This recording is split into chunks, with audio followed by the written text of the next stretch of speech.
Thank you for having me here.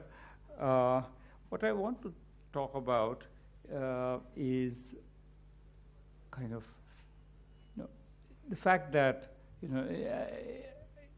without throwing cold water on our enthusiasm, just to underline that there's lots of thinking to be done. That I think this is a very seductive idea. Everybody has an income, but I think what that means is not very clear, and I think it has major consequences. So let me go through a little bit about what I think we know from the global evidence on what the issues are and what we know about them. So here's a list of potential questions, each of which I think is implied in some design of basic income. So do we want weekly payments or yearly payments? Is this supposed to be totally hands-off? You do whatever you want with your money, or are there any constraints on it? Is it goes to the family? Does it go to let's say the woman's account or the family account? Is it a cash grant or food stamps? Is it self-targeted in any way? And so on. So there's a bunch of questions, and each question, I think, will frame what we mean by basic income. Let me start with, so what I'm going to do is I'm going to talk about a bunch of global instances of different interventions which have some similarity to basic income. I would not say that any of them have all the features of basic income, that it's going to be permanent, it's going to be fixed, it's going to be unrelated to any other forms of earnings, etc. So I think if you take the entire ambit of those things, I don't think there is a single model that's actually been tried out. Different pieces have been tried out, and I think there is interesting evidence there. Let me speak a little bit about what we know from these different pieces, and that also helps us answer, I think, the question of design. So the question of small amounts every week, or large amounts once a year, or intermediate amounts once a month. And this, for example, this is a difficult question. There's good arguments on both sides. You would say lump sums are great because lump sums allow you to do something ambitious. You could invest it in a business. You could if you want your child to go to get a specific kind of training, you can pay for it. All kinds of things like that help to have a lump sum. On the other side, you could lose it. You could do something stupid with it, or just be unlucky. And once you lost it, what happens? What do you do after your universal income is no longer your income? It's gone. And I think that could happen. So this is a very key question. We'll come back to this one, but I think that's sort of an important trade-off that we need to think about. Now, what we know a little bit about, or actually a lot about, is that lump sum transfers plus work. And there's lots of evidence on this, different kinds of evidence. I'll talk a little bit. I'm going to talk mostly about evidence from randomized controlled trials, large-scale trials that cover many thousands of people in many cases. So going down the list, there's a bunch of randomized controlled trials which basically have the form that business owners are given a lump sum amount of money, and then you just walk away from them, see what they do with it. And I think the medium-term results are very positive. You get returns of 6% per month to 20% per month. These are across different countries, but very large returns. These are, of course, self-selected people. They're business owners. These are randomized controlled trials, but they're happening within a population of business owners. You are comparing business owners who are chosen by lottery to get the money with those who didn't. If you go down, but a somewhat different and more ambitious approach is what is called the graduation program. It's a program that BRAC invented many years ago in Bangladesh. It's a combination of an asset transfer. So you get a gift of an asset, but along with that you get some amount of hand-holding, and the hand-holding is very, as you'll see, very important in their design. Somebody is there to supervise that you don't, lose your asset, you know what to do with it, etc. So there's a fair amount of. The interesting part of it is, unlike a program targeted to business owners, these were deliberately targeted to the poorest of the poor, people who typically lived by begging. So they were targeted to a very different group in that sense, a group that many people thought had no economic skills. They were randomized controlled trials actually in 8 countries. I'm going to show you results from 7 of them first, and then tell you a little bit about the 8th, which is Bangladesh. We have looked at these people 18 months after they got the asset, 3 years after the asset, and in 2 instances, 7 years after they got it. So we're following them for a very long time. Now we are in the 10th year, and we're going back to follow them. The 7 countries. So this is just the average, and the average is that there's a 0.2. So this is hard to interpret, but to put it on the same scale, there's a significant and not trivial impact on the consumption and earnings of these people. The assets go up, income goes up, they work harder, they eat more, food security goes up, mental health, their self-reported happiness goes up, and this happens across the board. So income gains, for example, or consumption gains are true at both from the people who do gain the least also gain, and the bottom 20% of the gainers also gain, and the top 20% of the gainers also gain. So it goes up. So it's everybody across the board gains. So which is sort of very good news. This is results from India, where we can follow these people over time, and basically, as you go from 18 months to 7 years after you get the assets, these people are doing much better relative to a group identical to them to start with. These were randomized into these 2 categories. If you compare them 7 years later, these people are 50% richer. So if you think about that, that's over time they're getting more diverging from the control group. They're getting better and better off relative to the control group, and 7 years later they are much richer. They're 50% richer. If you take even the most, and that's true in income, consumption, time use, they start more businesses. Here are cost-benefit ratios. So even if we freeze the growth in returns at year 3, which is, I told you, it goes up a lot after that, you see the rate of return on money in India is 400%.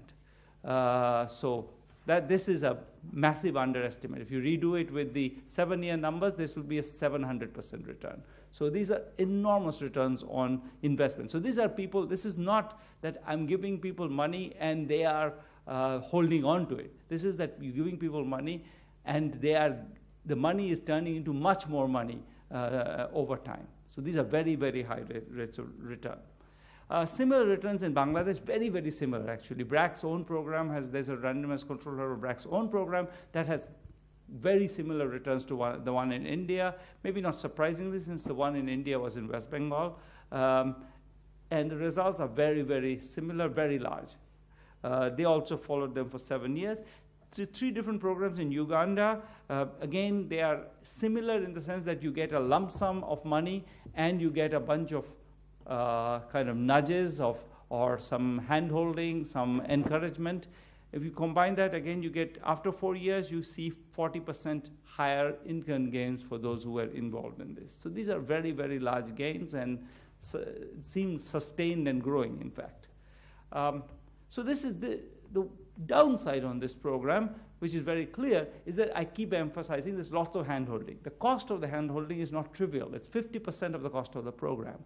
Now, remember, this is a program that makes their income grow a lot, so maybe it's fine, it's an investment, but it requires a level of organization which may not be possible at a scale we are imagining. So there is certainly an interesting question of how much of this is necessary. So one instance of this we know, which is that if you look at, I'm going to skip the slide, but if you look at in Ghana, what we had done was we had done both this full program and a program where they were given just the asset, and we walked away from them. We didn't do any of the hand-holding. If you look at that program has zero impact. So the Ghana program is very successful, but if you just give them the asset, that has no impact. So that's the bad news there. So so it's not the case that we, at least in this particular format, it's not clear that you can avoid the hand-holding. Now, question is not just can you avoid the hand-holding, but how much hand-holding? So is it enough to have nudges? Do you need to do more? Do you need to really follow up? Or is it enough to have some things like in Uganda, my sense is they did much less. They had people write down, what would you do with the money? So they're given them a kind of a, before you get the money, you have to make a plan to use the money. But after that, they didn't do much else. But that might have been enough. So the question is a very important question in terms of, and very cost-relevant question is whether a little bit of hand-holding is enough or do we need a lot? And I think that has major consequences. I'm going to skip this one. On the question of family versus individual, so, I think the logic of basic income clearly supports that for adults it should be individual, because you don't want to constrain family formation. You want to if the woman wants to walk out, she should be able to walk out. Question is who gets the money for the children? And I think there is, again, a little bit of evidence on that, or there's actually several pieces of evidence on that. It's surprisingly unclear. So mostly I would have thought, my presumption would have been that giving the money to the woman makes a lot of sense. In fact, most of the studies find no difference. There's a bunch of randomized control trials, which basically what they do is they decide whether they will either give it to the household or to the woman, find no difference. And this is across many different countries. So it's not I had kind of, my presumption was that I would know the answer, but I don't. But having said that, given that it doesn't make a difference, my inclination is to go with Pranav and say, give it to the woman. The money for the children should go to the woman, but that's something that I think remains a bit of an open question. Cash versus non-cash. So I think food stamps, for example, almost no evidence, interestingly, that it makes any difference. Cash versus non-cash in terms of outcomes. So in terms of cost, cash is much cheaper to deliver than food. But forget about cost. If you just look at the outcomes, I think the bottom line result is that almost no study finds a big difference. The only studies that find a big difference between the two are studies which are in places where food supply is very bad. In Niger, in the middle of the Sahara, where food supply is very bad, bringing the food is important. But if you look at most places, it makes no difference. That's sort of a striking outcome. It's not that surprising, because you might think that, look, people in any case buy food, so at the margin they substitute, but there's very little. There's also no evidence that people, when they get sort of these kind of social support programs, they spend it on booze or cigarettes or any other bads. There's actually a World Bank review of this, review 44 estimates from 17 studies, and conclude that there is, if anything, when people get money, they are less depressed and spend less money on bads, not more. So I think the evidence is, so not much case for constraining how you would spend the money. Money can be money, I think, overall. Targeted. So I think there are two separate issues here. One is, I think some people think, why would you encourage people to be lazy? Is there an income effect? So if you give people just money, would they stop working? Absolutely no evidence on that. There's a bunch of, we have a paper which takes 7 estimates from different countries on the effect of income transfers, unconditional or conditional income transfers that do not condition on working, on labor supply, labor force participation. No evidence whatsoever. No evidence that people become lazy when they get money.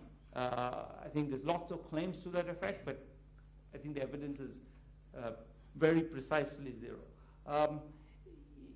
Is there evidence? So the second question is, why give people money to people money who don't need it? Why not target? Well, the reason I think is that targeting is terribly inefficient. So, I mean, in Indonesia, the cash transfer program, PKH, we did an evaluation of that. Roughly, the targeting rate is, 1 out of 8. 1 out of 8 people who are eligible for the program actually get it, and 1 out of 50 ineligible people get it. But the real problem is 1 out of targeting creates so many barriers that you end up not giving it to people who should get it. So the targeting, 1 out of 8 people actually get that program. So I think the real concern with any of the methods we use for targeting turns out to be that they exclude lots of people. Now, one possibility that we should think about is self-targeting. That's sort of what NREGA does. Now, NREGA is a very heavy-duty targeting mechanism. You have to go work full day to get the money, or supposedly. You could think of much lighter touch, and we have some evidence that that also works. So if you just tell people, look, you have to go and sign in once to get the money, that already discourages rich people. You have to stand in line, you have to do this, you have to do that. If you make that something like you have to sign in every 2 weeks to get the money, that might discourage lots of people. So you just have to go to an ATM and sign in. That might already discourage people. So I think there is lots of this sort of very low touch, light touch self-targeting might be actually feasible and might have large benefits. This is labor supply. You can see the main point is that the white and the red bars are identical. There's no difference between them. This is labor supply for these people who were randomized to get the transfer and people who didn't. There's no difference between them. People work the same amount. Couple of troubling thoughts before my last slide.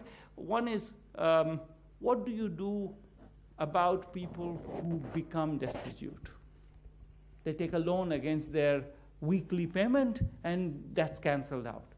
Does that mean they have finished? They're over? They have no more claims on the state? What is the status of people who have somehow lost their right to universal basic income? Is that something that we are comfortable ignoring? Should there be a safety net beyond that? And once you have that safety net, who's excluded from it? And what are the terms of getting it? This is a problem that I think nobody has really given enough thought to. And the second one is that there's a concern that in the short run, I think the universal basic income, I think people think that it's going to encourage risk-taking. I think there's lots of evidence that people feel underinsured and they don't take risk and they don't do things that are useful to do. I totally believe that part of it. What I think is not clear is whether or not over time that will remain. So I think one of the standard observations is what is called the hedonic treadmill. People, once you get a certain amount of money, you get used to it, and then your risk is measured not from where you used to be, but from the point where you are. So you are now getting X 1,000 rupees more per month, you are that much richer, but now you can't afford to fall below that point. And that means that you stop taking, the advantage of UBI in encouraging risk-taking disappears once that happens, because now your floor has been moved up, and now you are comparing yourself to think, I can no longer ever fall below this, so I don't want to take any risk. And that's something we need to think about. We haven't thought about the dynamic effects of UBI, and I think it's going to be important if we want to think about it as a stable social program. So many uncertainties. There's a number of UBI pilots starting all around the world, in Finland, in California. We are working with a very large one, I think the largest one of all of these in Kenya, where whole villages will be either guaranteed income for 10 years or not. We'll answer hopefully many of these questions. It's very long term, very stable. Already the funding is there, so we can actually guarantee for a very long time. But I think it's very important to keep in mind, and this is where I started and where I end, which is that I think it's very exciting, and it's often in the middle of the excitement and my experience from other social programs that got launched in India, there is a urge to ignore all the complexity. I hope we don't make that mistake this time again. I think this is a well-designed program and a badly designed program are very different, and they could have very different consequences. And I think all the evidence I've tried to suggest that there's specific things have specific consequences. You can't, they're not the same. Some programs work very differently from others. So I think that we need to be patient and give the evidence a chance to speak. Thank you. Trials, the examples you gave of randomized trials, really very interesting. I had no idea that you were actually doing all this across countries, and they certainly give a lot of food for thought. Now, I've consulted with... Jay was involved in one of the rollouts of one of these things. Very good. Well, actually, just to take a little break, many years ago, Abhijit had told me when I was in the Planning Commission that we ought to do a lot more of these. And one of his suggestions was that, you know, when you roll out a program, why don't you decide to apply it randomly so that we can then do these trials? The problem is most of our programs are so overwhelmed by a moral compulsion that it's virtually impossible to say we're going to roll it out randomly. And I sort of said, look, it's very difficult to do that. But I mean, it's obvious that in countries it's happening, and there's no doubt. Incidentally, it's not just for universal basic income. I mean, these things, if they were tried out on most of our yojanas, would give us a pretty good idea of whether they're achieving the objectives that were intended, and more importantly, in what circumstances are they working and what not. So that's a separate issue.